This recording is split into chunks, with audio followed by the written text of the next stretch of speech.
Jenderal Pengendalian Pencemaran dan Kerusakan Lingkungan. Pak Sigit, ini Mas Ramon Tuka lagi jalan. Mas Ramon, selamat datang. Ini Pak Jono, beliau itu pengelola ekoreparian Bintang Alam ini. Oh, di kawasan ini. Ya, saya nama Pak Jono. Pak Jono ya. Pak, pengen ngobrol. Dari tadi tuh dia bengong-bengong di depan, ngeliatin tulisan ekoreparian. Apaan kata dia? Daripada saya nyerangin, salah Pak. Pak Sigit, ekoreparian itu apa Pak? jadi ekoreparian itu adalah sebetulnya sempadan sungai, wilayah antara daratan dan sungai. Pinggiran sungai, Pak. Pinggiran sungai, transisi. Nah, ini kan satu ekosistem yang penting sebetulnya. Dan di satu sisi dia bisa menyaring semua limbah yang akan masuk ke sungai. Di sisi lain, kalau misalnya ada banjir, dia bisa berfungsi sebagai barier untuk menjaga banjir. Ini yang sehingga kita perlu menjaga ekoreparian ini. Tapi di daerah perkotaan biasanya ekorepariannya itu sudah mulai hilang tumbuh-tumbuhannya, sehingga ada yang menjadi tempat timbunan sampah, ada yang menjadi tempat bangunan-bangunan liar dan lain sebagainya. Nah, ini salah satu yang di sini adalah dulu timbunan sampah. Kita perbaiki fungsi lingkungannya, karena ini juga ada aliran sungai, aliran dari rumah tangga yang masuk ke sungai. Kita bangun IPAL untuk mengolah air limbahnya. Sehingga sebetulnya konsep ekoreparian yang dulu sebagai barier kita kembangkan menjadi infrastruktur hijau. Selain juga untuk mengkonekkan ekosistem jadi ruang publik, juga untuk mengolah air limbah. Makanya ini jadi kayak indah ya, Mas Ramon ya. Dan sehat tuh. Pak, banyak yang pasti pengen ditanya Pak. Kita bisa jalan-jalan boleh nggak? Boleh, Pak Jono, saya puter-puter dulu ya. Iya. Pak, makasih ya Pak. Nanti kita ngobrol lagi Pak. Iya. Lewat sini, lewat sini. Iya.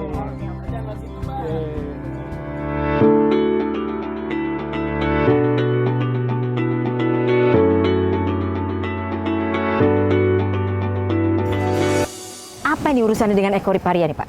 Ini Jadi sungainya. sebetulnya ini adalah parit. Parit ini juga berfungsi menampung air limbah dari penduduk yang ada di sana. Oke. Nah, karena dia menampung air limbah, maka air limbahnya kita angkat, kemudian kita olah ke ekoreparian ini. Jadi ini ada pompa, kemudian diolah di Ini rumah pompa nih ya Pak ekoreparian ya. ini. Kita juga lagi mengembangkan. Nanti kita akan menggunakan energi surya untuk pompanya di sini. Sekarang kita masih pakai listrik. pakai listrik. Ya. Oke.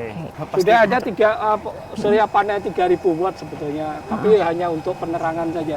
Belum Oh. cukup. Oke. Oh, jadi selama ini penerangan sudah dengan Kalau malam hari ya surya panel ya sudah Pak pakai ya? surya Iya. panel. Jadi kalau ini apa nih Pak? Jadi ini adalah pompa, ini kolam ekualisasi. Jadi untuk menyamakan konsentrasinya, kemudian mengatur debitnya, sehingga masuk di sana kolamnya menjadi stabil. Boleh dibilang ngefilter limbah rumah tangga? Belum. Ini hanya untuk alirannya biar stabil aja. Karena proses biologis itu butuh aliran yang stabil.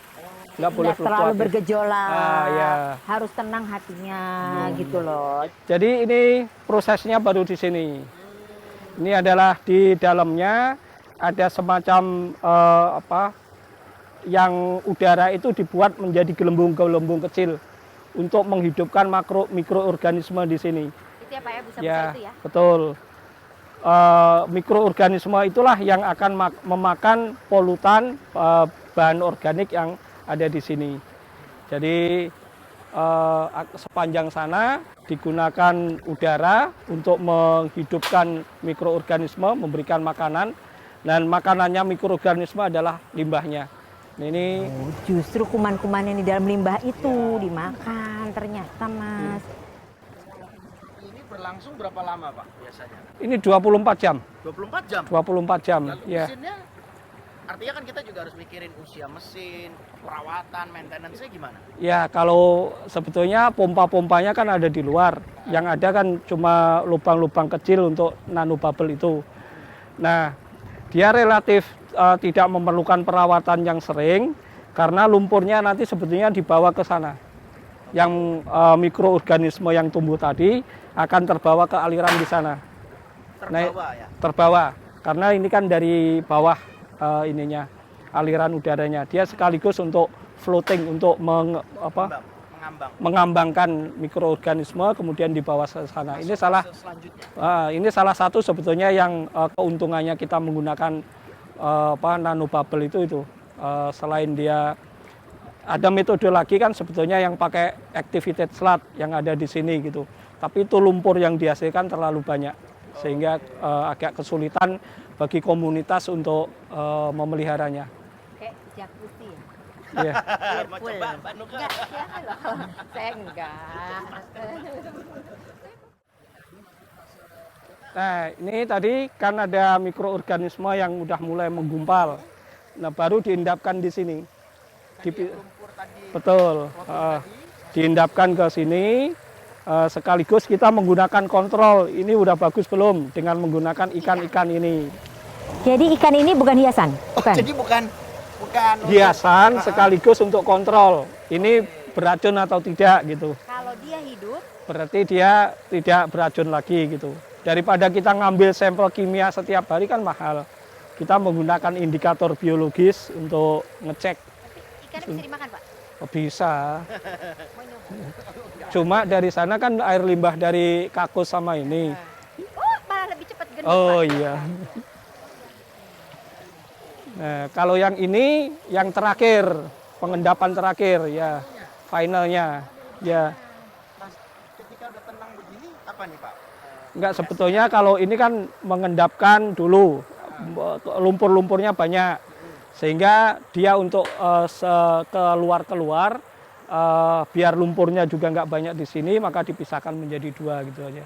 Setelah itu baru masuk. Baru dibuang ke sungai lagi. Oke, jadi lebih bersih. Menjadi lebih bersih, organik BOD COD-nya menjadi memenuhi baku mutu, sehingga yang di sungai besarnya kalau dibangun banyak seperti ini akan menjadi lebih bersih. Dibangun banyak seperti ini, bukan seperti ini diperbesar ya Pak? Enggak, Dibangun banyak.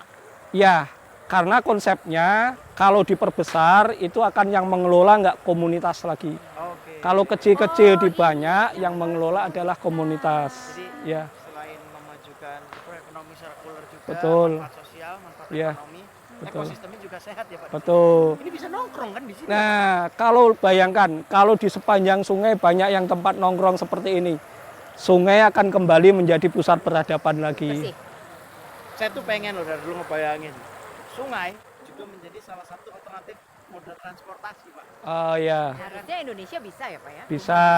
Cuma memang harus selain airnya bersih, airnya juga debitnya cukup. Oke. Artinya di daerah sana juga hutannya bagus, kemudian yang air hujan dipaksa masuk ke dalam tanah, nggak langsung dibuang ke sungai. Artinya Pak, bila kayak metode seperti ini, ekoriparian ini, yang tadi Bapak utarakan, bila ada direplikasi seperti ini, maka air yang kembali lagi ke sungai tadi, dia Tuh. lebih bersih, Lebih bersih, dan sehat.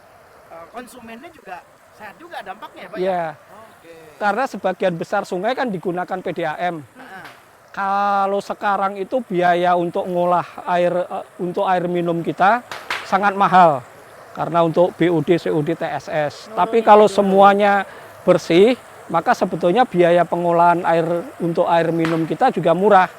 Nah, itu akibatnya ke konsumen kan juga akan menjadi lebih baik lagi. Ini udah ada di berapa kota, Pak, ekoriparian ini? Kita ada di sini saja ada sekitar 4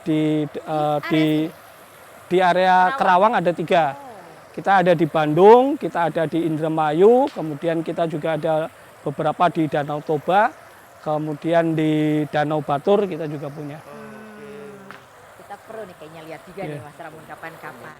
Berarti memancing aktivitas masyarakat juga ya, Pak ya? Betul. Jadi untuk mengoperasikan pompanya ini kan perlu biaya. Ya. Maka dibuatkan semacam aktivitas masyarakat untuk mendatangkan income. Nah, ini salah satunya adalah si kafe kafe tadi. ini. Iya. Tadi kita kesini. Ini Betul. dalam kondisi tutup atau gimana Pak? Kenapa? Ada yang jual Udah es teh? mau minum ya? Puasa. Nah, ini. Sabar, ini lagi ngabuburit ya. Nanti ada es teh ya Pak ya? Ada Es teh. nanti es teh manis ada, iya. Kopi gitu. Kopi. Kopi, Nah, itu langsung pendapatannya buat mereka tuh Pak. Betul. Di kelompok Karang Taruna. Tadi kita ngobrol juga dengan Pak Jono. Mestinya ada juga yang untuk pendapatan dari parkir. Oh, jadi memang di ini kan ya Pak ya, diberdayakan masyarakat. Saling kontribusi positif ya Iya, Pak ya. oh makanya tadi ada Pak Jono itu. Nanti kita Iya. pengen ngobrol juga deh Pak sama Pak Jono ya Pak ya. Ya, siap. Ya, Itu beliau orang hebat gitu. Iya pasti Pak.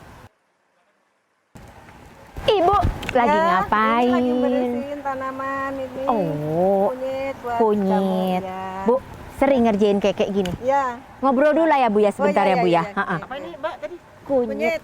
Iya, kunyit ya Bu Iya, ya. iya, Ha-ha. benar. Saya juga tadi bilangnya kunyit toh Iya, Bu. iya. Iya. Bu, sering ngerjain kayak gini-gini? Iya, bener.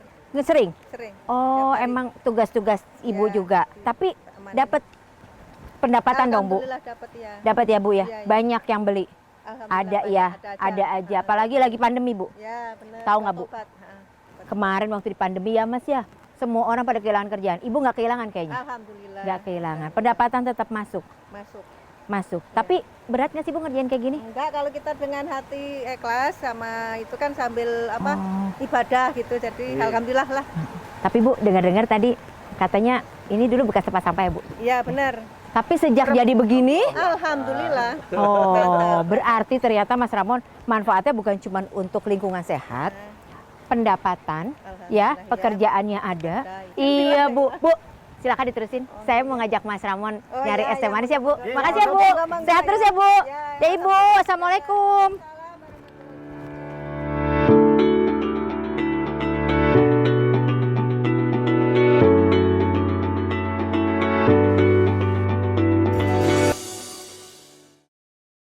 Oh iya Pak. Nah, ini Pak Jono. Pak Jono. Pak Jono. Pak. Oh. Iya Pak, ayo Pak. Akhirnya kita ngobrol-ngobrol Kita Pak Jono. kita ngobrol ya Pak ya sekarang ya Pak ya. Pak Jono Boleh sampai duduk duduk ya aja. Pak ya. Ha-ha. Pak, tapi ini tadi kita kan udah jalan-jalan nanyain ekoriparia nih sama Pak Sigit. Kalau Bapak nih sebagai orang yang tinggal di sekitar sini, ada yang dirasain nggak Pak setelah adanya ini semua? Oh, sangat banyak sekali ya. Hmm. Dan ini emang buat edukasi wisata dengan adanya ini kita bisa masyarakat khususnya Bintang Alam ya sangat senang sekali.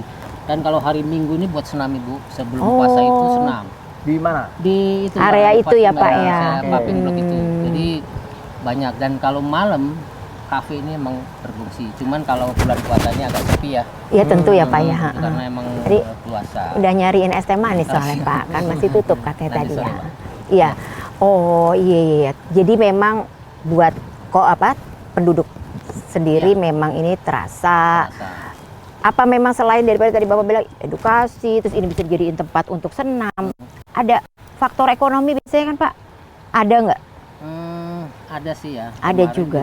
kita udah ada hidroponik, ini habis panen, jadi saya sarankan sama ibu-ibu yang terdekat sini untuk mengambilnya saja. Jadi gratis. Jadi warga Iya. sekitar sini Nah, bila ingin membutuhkan dari tanaman hidroponik ini tinggal ngambil aja. tinggal ambil. Nah, kebetulan sekalian di Semaya jadi belum ada. Oke. Oh jadi ini uang belanja agak kurang dikit kayaknya. Gimana mau jadi pindah Nggak, migrasi? nggak usah, tapi saya bikin hidroponik kayaknya iya. gitu ya Pak Sigit ya kayaknya ya.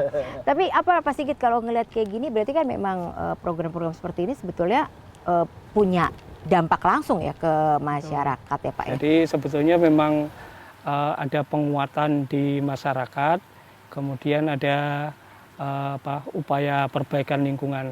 Nah sebetulnya konsep inilah yang sekarang lagi digulirkan di tingkat dunia, istilahnya adalah nature based solution. Sembari kita menyelesaikan masalah perubahan iklim, masalah pencemaran, kita juga memperbaiki sosial ekonomi dan pemberdayaan masyarakat.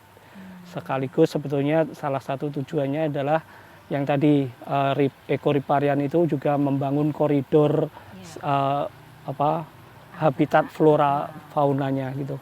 Sehingga ini ditanami, nanti ini akan ditambah tanamannya sehingga yang dulunya terfragmentasi, terkonekkan antara tempat satu tempat lainnya.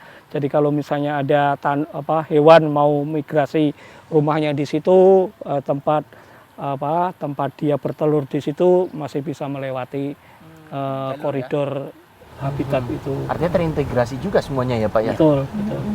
Apalagi ini outdoor ya Pak, mau pandemi mau enggak kan kayaknya kalau outdoor tuh relatif lebih aman gitu ya Pak. Nah ini juga digunakan untuk aktivitas fotografi. Jadi sudah ada berapa Pak yang Kemarin itu tiap bulan itu rutin ada fotografer ya dari komunitas Kerawang itu. Jadi minta izin ke kita pengelola bahwa kurang lebih 20-30 orang dan ada modelnya gitu. Terus waktu itu buat prawedding ya. Jadi udah 2 kali. Oh, wah luar biasa ini ya. Bisa bikin lingkungan sehat, tapi sosial juga kan. ternyata ada urusan sosial ekonominya ya. Kebetulan 2017 ya Pak Sigit ya.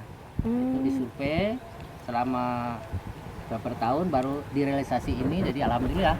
Jadi orang sekarang udah nggak takut lagi, terus warga banyak yang datang, terus ini justru malah terkenal. Ada dari Bandung kemarin itu rombongan 4 orang karena katanya lihat dari YouTube.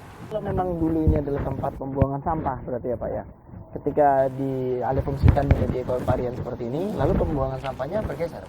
Jadi kebetulan sebenarnya kita dapat bantuan dari pemerintah juga. Kita punya TPS 3R. Dari sini kurang lebih 800 meter di ujung sana. Nah, makanya dari sini nanti terintegrasi dengan TPS 3R. Kita lagi bangun jogging track. TPS 3R. Ya. Jadi harusnya dikurangi dulu ya Pak sampahnya. 3R kan? Reduce, reuse, recycle. Jadi tempat sampah itu ada memang boleh, tapi harusnya hierarkinya begitu dulu. Dipindahkan dari dibuang di sini, kemudian dimanfaatkan di TPS. Di sana diolah. Kita dapat mesin sih ya. Ada 3 mesin penggiling, mesin pemotong, dan kita di bank sampah berarti juga di sana. Juga. Apa ini kompensasi gitu Pak karena sudah membuat ini kemudian dikasih itu atau begitu sudah menjadi perencanaan? Bagian dari terintegrasi dengan sini. Oh iya. Alhamdulillah sih. Ya Pak ya. Jadi masyarakat kita juga udah mulai sadar buang sampah nggak sembarangan. Yang pasti itu tadi sih. Jadi yang tadinya lewat sini takut jadi nggak takut gitu loh Mas Ramon. Yang tadinya buang sampah di sini akhirnya malu buang sampah. Ya nggak mungkin lah kan buang sampah udah secantik ini tempatnya gitu ya Pak ya. Mas Ramon udah lihat-lihat keliling-keliling sini. Kira-kira lu kan paling hobi pergi nih Pak. Dia hobinya tuh jalan-jalan Pak gitu ya. Tapi memang Pak, jadi karena saya biasanya berkunjung ke Taman Nasional, saya serasa kembali ke Taman Nasional di masuk wilayah ini. Kita berasa kembali ke alam lagi. Lalu tadi dijelaskan Pak Sigit dan Pak Jono ini mengenai agar airnya menjadi balance. Iya. Terus kemudian dampaknya seperti apa, manfaat sosioekonominya. Wah, ini apa ya, kayak saya bilang tadi, lingkungannya sehat gitu, melahirkan ekosistem yang sehat gitu. Artinya besok lo kalau jalan-jalan jangan cuman ke Taman Nasional kali, Sini juga ke pinggiran saya ke Toba, Batur, Bandung, Gunung Indramayu, gitu. Jadi bisa ikutan ngobrol. Bikin nih kayak kemarin saya pernah datang ke sana gitu, ya kan? Bareng sama Manuka juga. Boleh. Bareng sama Pak Sigit juga. Bareng Pak Sigit sambil bawa es teh manis. Oh, Bapak kan nungguin ini, Pak. Kalau Bapak ikut, nanti juga sih, nanti kuntilanak datang, ya kan, Pak.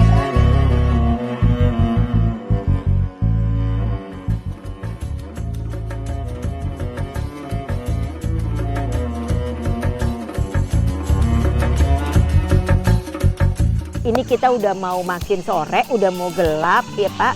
Saya harus sesuai janji, saya harus ngajak Mas Ramon nyari es teh manis dulu nih Pak ya. Baik. Sobat Hijau dimanapun berada, itulah tadi kita udah ngobrol ya soal ekoriparian. Tentunya mudah-mudahan bisa menambah lagi informasi-informasi baru buat teman-teman Sobat Hijau yang ada dimanapun. Mau yang di bantaran sungai juga tinggalnya ataupun yang di perkotaan sekalipun, karena ini tuh juga sebetulnya ada di dalam kompleks perumahan. Oke, nanti kita kapan-kapan ketemu lagi, akan ngobrolin yang banyak hal lagi. Tapi tentunya pastinya tetap di Ngabuburit di Hutan. Bye, assalamualaikum warahmatullahi wabarakatuh.